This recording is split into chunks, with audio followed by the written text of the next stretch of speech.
Hello and welcome to the SPL Special, the show where I take Pokemon way too seriously. This is episode 4 of the season, and in this episode I'll be sitting with SPL's resident mod, Sheet Steward, SPL Season 1 alumni, and current threat to the league, Washington Wyrdeers Doji, formerly of the Nido Kingdras. Welcome to the show.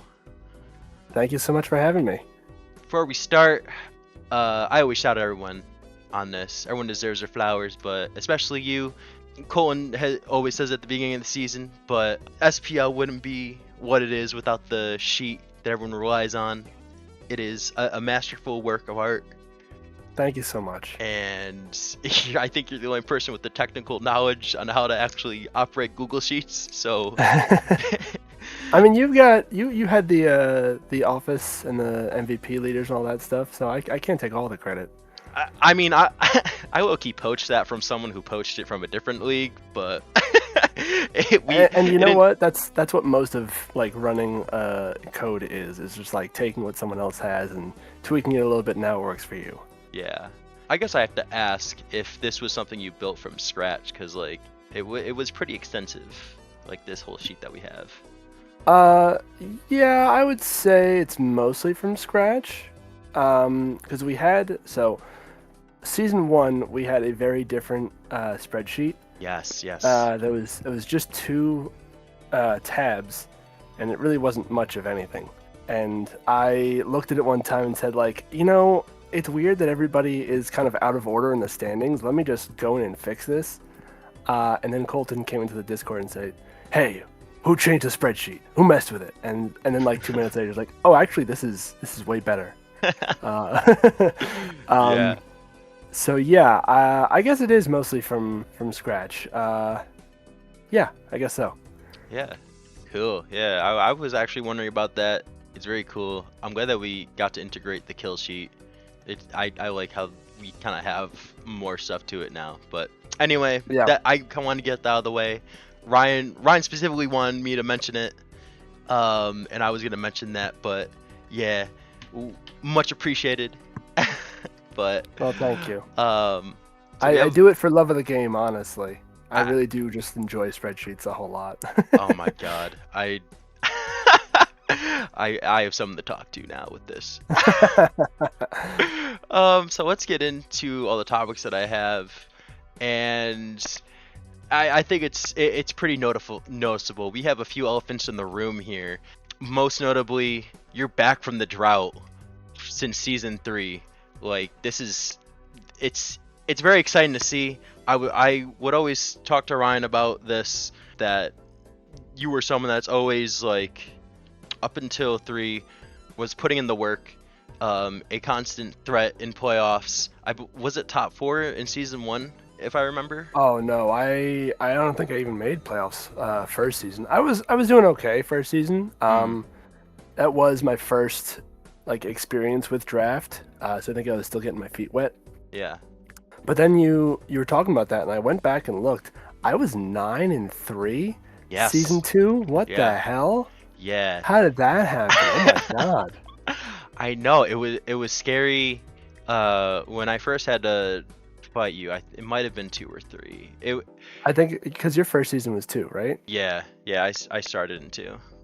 Yeah. So I will attribute that to a couple of things. The fact that I was 9-3. One, we had a very different format. Yeah. In the league, we had the 2 OU, the 2 underused, and the 2 RU'd or below. Or that's all you could bring to the game. And then you had however many RUs that you allowed. They're also basically half of our league that is just not playing anymore. Yeah. Yeah. And because of that, I think it's gotten a lot more competitive, and so I was able to kind of farm some easier wins. No shade to those guys, but it's everyone has said this is the most competitive season we've ever had. Yeah, and look where you're standing, I believe, right now. If I could pull up the sheet, because I have a million copies open. Yeah, you're back in second with 6-2 in a pretty good season.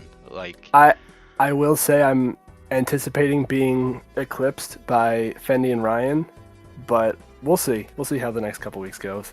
Yeah. But thank you. Yeah. Yeah.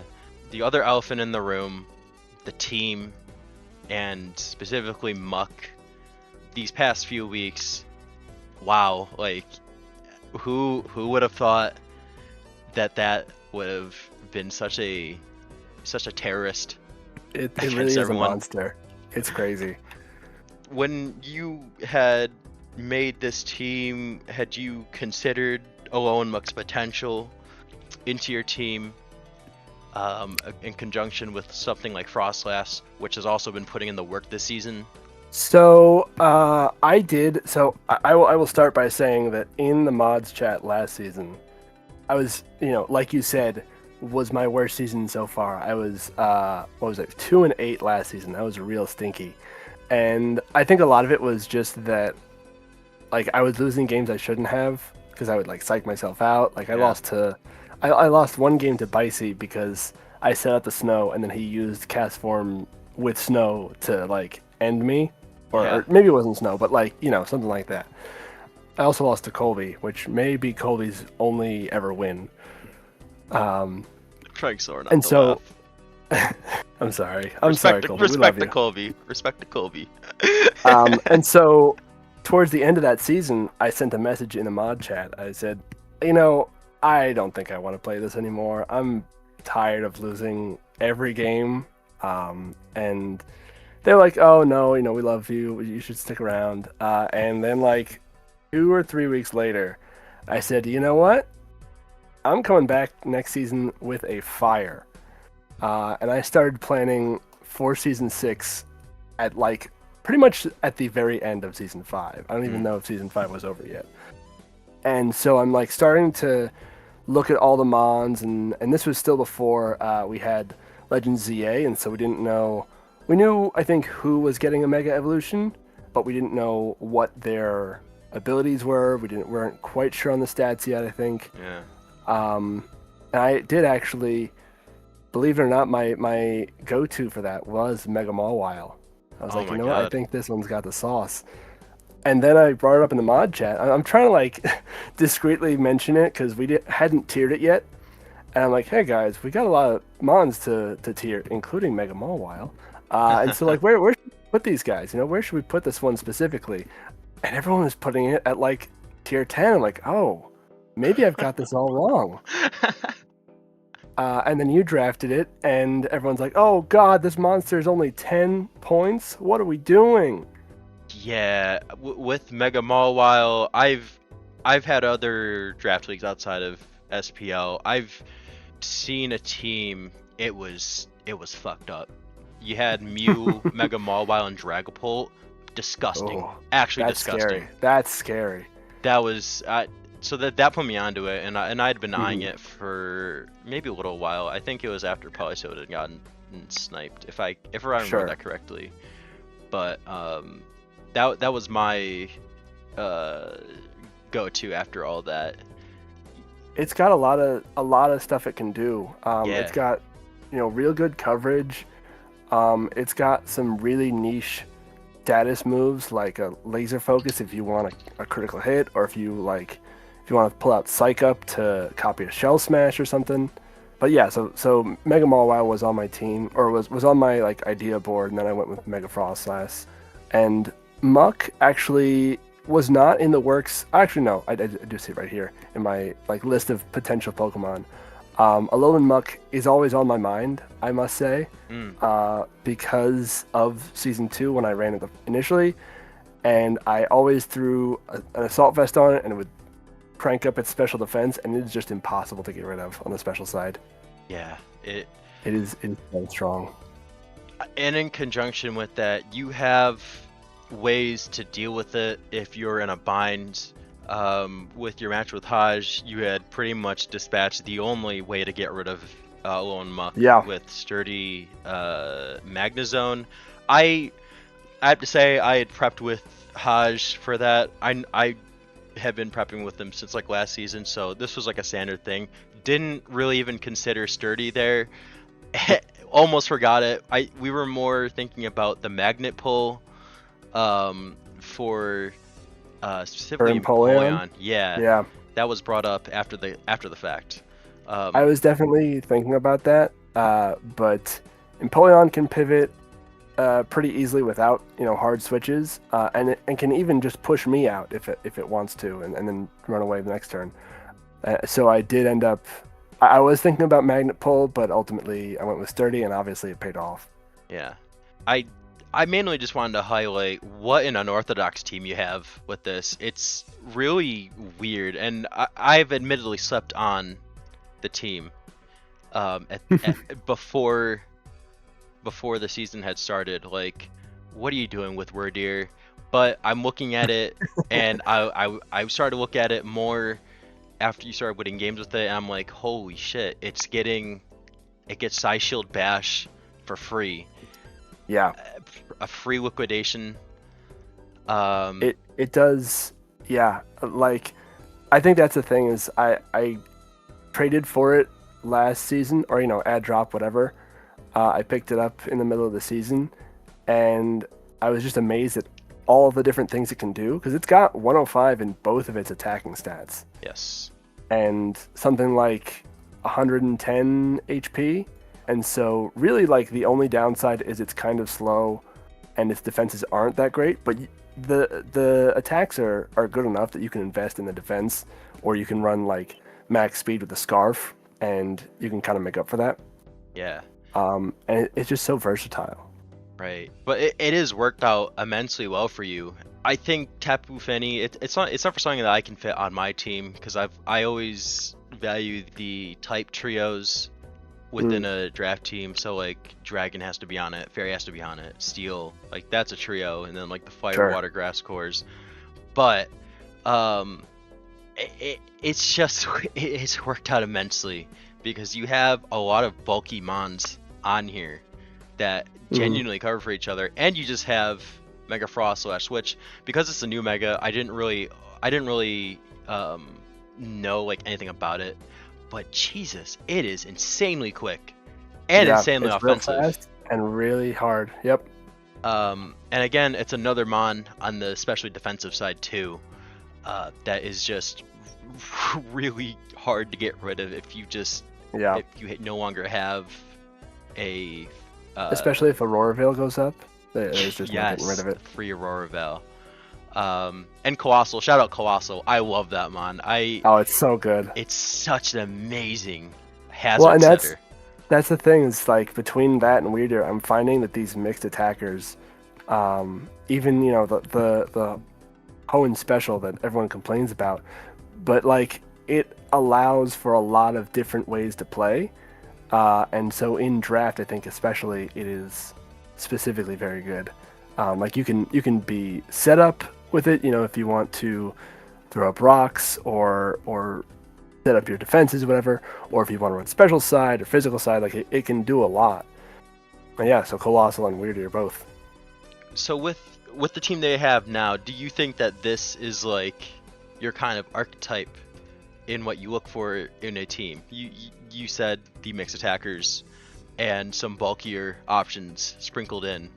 Since this has I think worked so well. I think bulky offense probably has it has to be my go-to. In really any game that I play, I'm not one to go for like the best guy.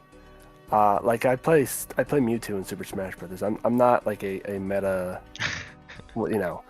and I think it's also like just a personal expression. Gastrodon, Muck, Wyrdeer, these are all Pokemon that I've had before, and have really enjoyed using, and I know them very well, and so I like using those guys.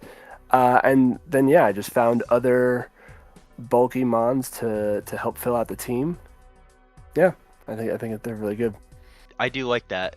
I think having stuff that you're like familiar with, especially, and having the personal expression, like I think of Devontae when I think of that specifically, because he runs a lot of lower tiered mons, and it becomes really difficult to keep track of. At one point, I believe he had the full like 12 of lower tiers, and he would sometimes double up on stuff like Espeon and Meowstic, which is such an annoying fucking combo. That's wild. But no, I can see the vision though. Yeah. I definitely fuck with the vision now with what you have, and like like full on respect. I'm very happy to see like this is what people had to go through in season 2 with the 9 wins. Yeah. Um, Yeah, I was looking at that, and I was the only one to beat Fendi in the regular season, which that's still a feather in my cap for sure. it is a very good feat. I know Ree had done it in 4, with that completely, with him just straight up forgetting Magna Pull, oddly enough, with Gollum. Oh Um, yeah. that was pretty good. Um, I guess this is all to say, like, it's just impressive that you have managed to come back with such an odd bunch of mons, and with the skill level increasing, like, there's very little free wins anymore.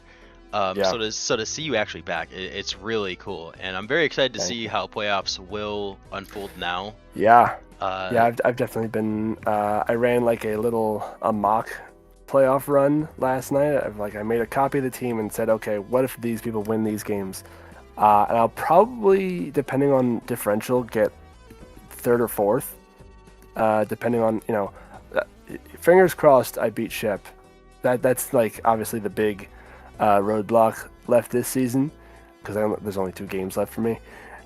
And then just how differential shakes out, it's going to be probably me and Ryan and Fendi, and then probably like Bicey. I may end up having a week 1 run back with Bicey, which will be really cool because that was an awesome game. Let's take a look at that real quick. Is there, I guess this will be my next question, but is there a specific game from this season that like you're the most proud of in like beating an opponent? Uh, the Bicey one I think was really hype, but I don't know that I'm particularly proud of it because I do kind of credit it to the flame body rocking from Colossal. I think the game against Haj, because I know Haj is a really solid player. He's got really good mons, and we were both talking about after the fact, like we were prepping out the ass for each other. And so to have found the perfect counter for Mamoswine in that sturdy Magnezone, and then I didn't realize like Magnezone took down Mamoswine, and I think Frostlass had one other KO in that game, but most of the rest of that game was Muck. Yeah, It was just really heavy lifting on Muck's side. it's probably one of the most disgusting knockoff users from what I'm seeing now. It really is. That is so disgusting, and you get the poison touch. I Yeah. love that so much.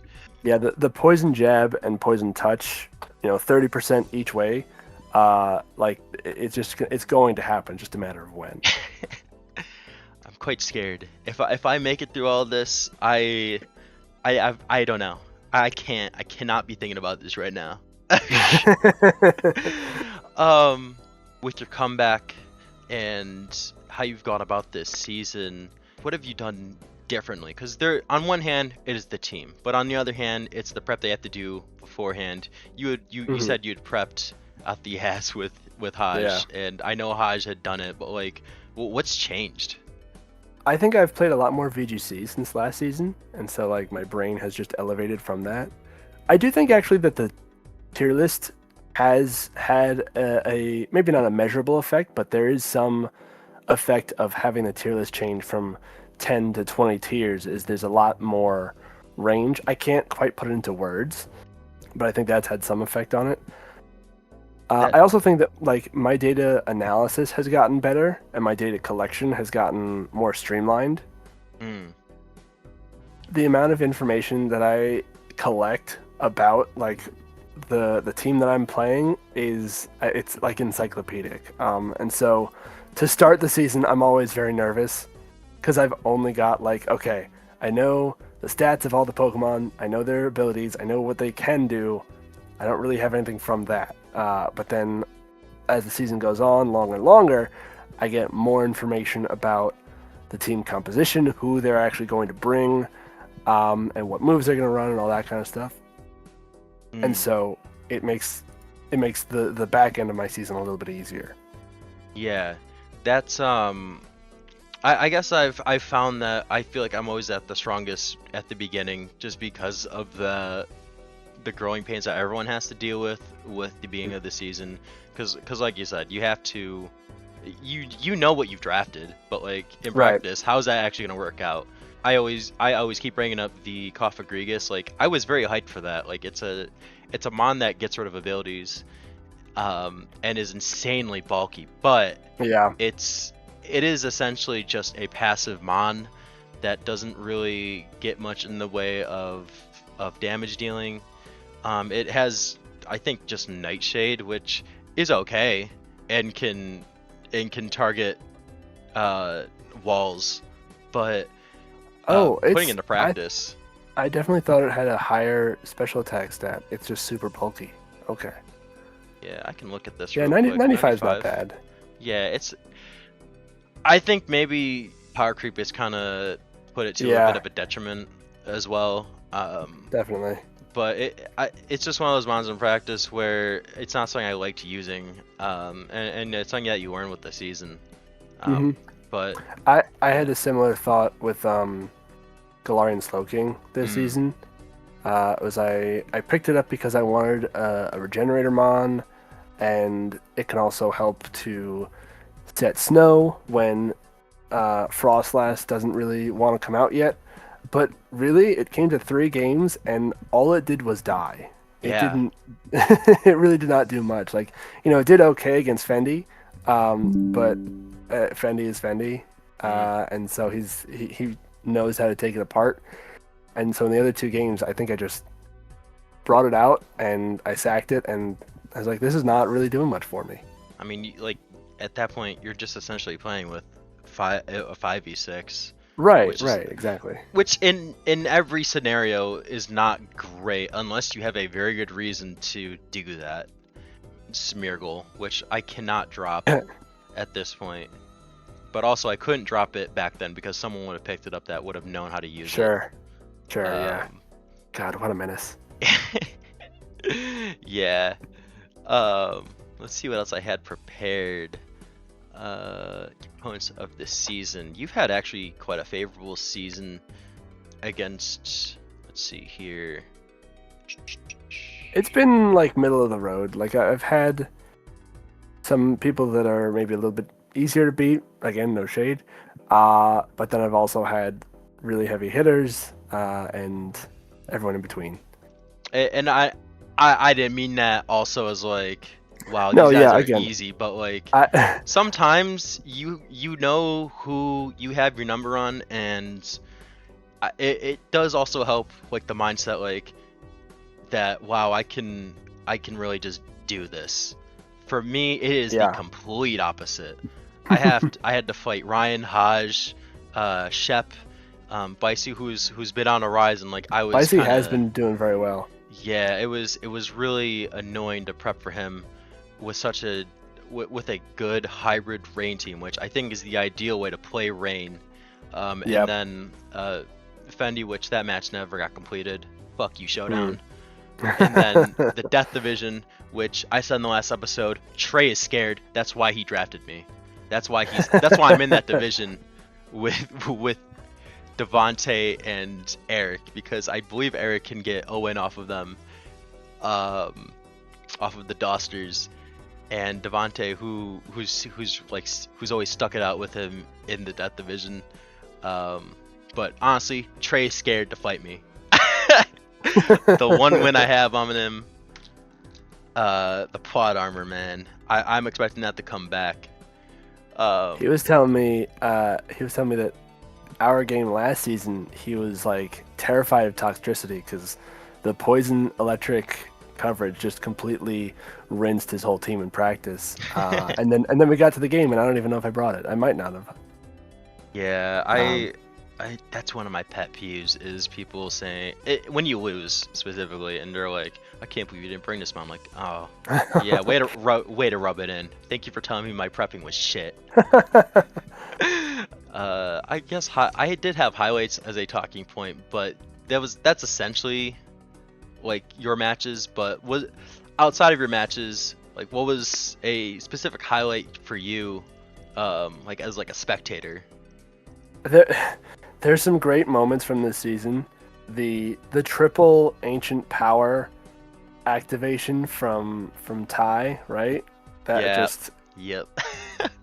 oh my god, never seen it before. Incredible. That was a really good one. It's always so funny to like hear that someone's about to play a game and then you don't have time to get in and somebody already has reported the result. Like, it's already over. It's like, There was the most recent one with Colby and Icy. Bicey. I think everyone who tried joining that match was already over, and just people were very upset with that because they really wanted to see how that one was gonna go. Yeah, it was Devontae who said, "What happened?" I guess this match apparently had lasted 9 to 10 minutes. Wow. With the nat everyone paying. I wish every game I have against Fendi, and I think we've played every single season. I'm pretty sure. Every game that we have goes to like 40 turns, and because he's got stuff like Ferrothorn, and he's had Milotic in the past, and like he also has a very bulky team, and so it's very much everyone jostling for position, and it might be that he wins by 4 or 5 Pokemon, but it's never like an easy win for anybody. Whenever I see him make a trade, I shake my fist at the sky because they were talking about that in the VOD review last week about how angry everyone was that he traded for Gliscor. Absolutely ratioed. I really, that was a really funny moment. I loved that. I was glad. I was happy to see that live. Yeah. Going forward with your divisionals, and I guess everyone's divisionals, like how do you see the season like playing out, if like at all? Because it's been at SPL has been at its most predictable at this point, or unpredictable, excuse me. So I have already played Colton. I won that game. I was feeling good about that one. You can only feel so good after someone has said like, I'm not gonna take the rest of the season seriously anymore. But I still like the win because he is a good player and he's usually got pretty good mons. Yeah. And I don't think he missed any game. He didn't miss any hits against me that game. I don't think he had any less than 100% effective or accurate moves. Oh my god, yeah, that's been an issue for him. I feel like he actually could have won. No, he could have won at least 2 games. I feel. Yeah, I think it's probably 2 or 3. Yeah, that's rough. That's rough as hell. Yeah, and so I've got Shep coming up, and I am definitely. I'm almost ready for that. I think I just need a little bit more, and I think that little bit more will come with his game against Winters. I'll see what he takes. I'll see what he does, and then game against Winters to close out the season. Lucky you. I think this is my first time I'm not playing Winners. God. Whenever I prep against Winners, shout out Winners for being a champ with consistently playing despite the suffering. He is someone who, because again, I've played a lot with him in Smash. He's so good at Smash, and he just has a skill where he can. And I know like a couple other people like this. He just picks up a game, and he has already mastered it. I don't know how he does it. And so if you put any of that effort into Pokemon, and we've seen some of it. Like he was doing okay beginning of the season, and last season he was doing pretty well. He's started to like kind of figure it out. But if he actually got serious about playing Pokemon, he'd be scary for sure. I guess non SPL experience with Winners, when I was with them at like Colin's house. I played him in Smash like one time. He was locked the fuck in. I could not get anything in on him. It's one thing to lose against him when he's playing Snake, but then he throws out Banjo at you, and you're like, oh, all right, this is just insulting. This is. I've never seen anyone play that good in Smash in person. It's a work of art. He is very talented at Smash Bros. I will give him that. My god, yeah, it's really funny. Dang, this one actually went by quick. You want me to Uh, talk about spreadsheets more? I can talk about spreadsheets more. yeah. I guess we can talk about the tier list. I am very happy that we finally have the 20-point system tier list. I think last season was just really rough because things were in a very weird middle ground with Yeah. tiers. There were things in the same tier that I could not, I genuinely could not believe. And I think the most egregious example, Iron Bundle and Mew in the same tier. Get the fuck out of here. I I am glad that Bundle's not there anymore, but that is yeah. Like going back and looking at these tiers, they're just so big. Like a lot of them have just yeah, like you're saying, the highs and lows of each of these tiers is just kind of crazy. Yeah, I do think they do have some benefit with at least the 5 tier system. It does have its benefits, but man, it is so, and I think this has contributed to a much more competitive experience, but also a very fun experience. Yeah. Because you have people that can stitch together a very good lineup of mons and not feel constrained Yep. to pick something and have any kind of regrets about it because this thing should be in a lower tier or a higher one. Well, I don't think you'd feel much regret if it was in a lower tier. Yeah, I like that we only have a couple of Pokemon in the tippy top of the highest point Pokemon, because I mean it's looking at our last tier list, it was pretty small, the highest tier, but it wasn't the smallest, and so it definitely should be that like there are very few Pokemon that are worth all these points, and then as you go down in the list, there gets to be more and more and more. Yeah. I suppose the biggest downside with just having that 20-point tier list is that there's some very underpriced mons.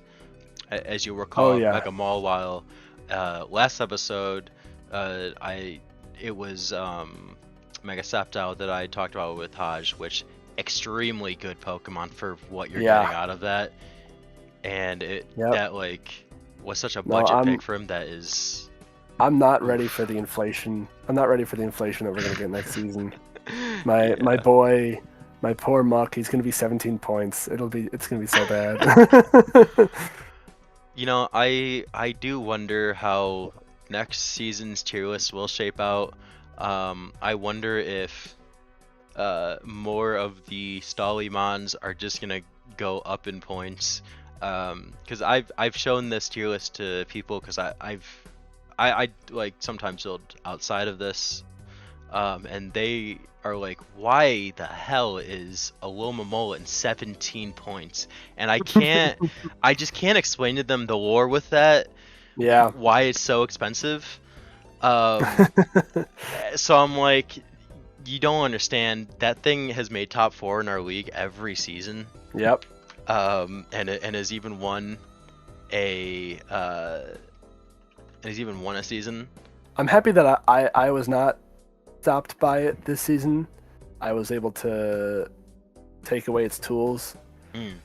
But there's always playoffs. Oh yeah, it's gonna be very interesting. And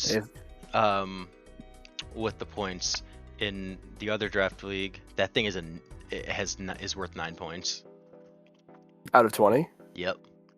Yeah, there you go. And I believe it's viable for Terror Captain. No, thank you. It is a different world out there. But I kind of do like that we have some mons that are just worth way more than they should be. It is really funny. Yeah. But also kind of deserved. Some of you guys are really annoying when you play. I love all y'all, but like.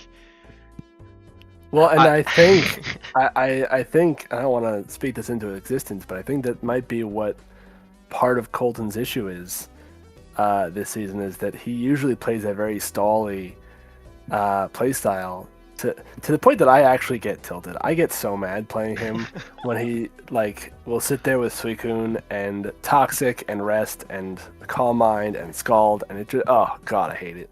And he hasn't really been doing that so much this season. Like he definitely has Celesteela and Ting-Lu that are very bulky, very stally mons, but I think people have been able to play around them, and it's gotten him where he is. Yeah. But I think that was essentially it. This was a bit of a shorter talk. This is still at 40 minutes, but like this was still quite shorter. Did you have like things you wanted to mention? Anything that I didn't really talk about? That you wanted to?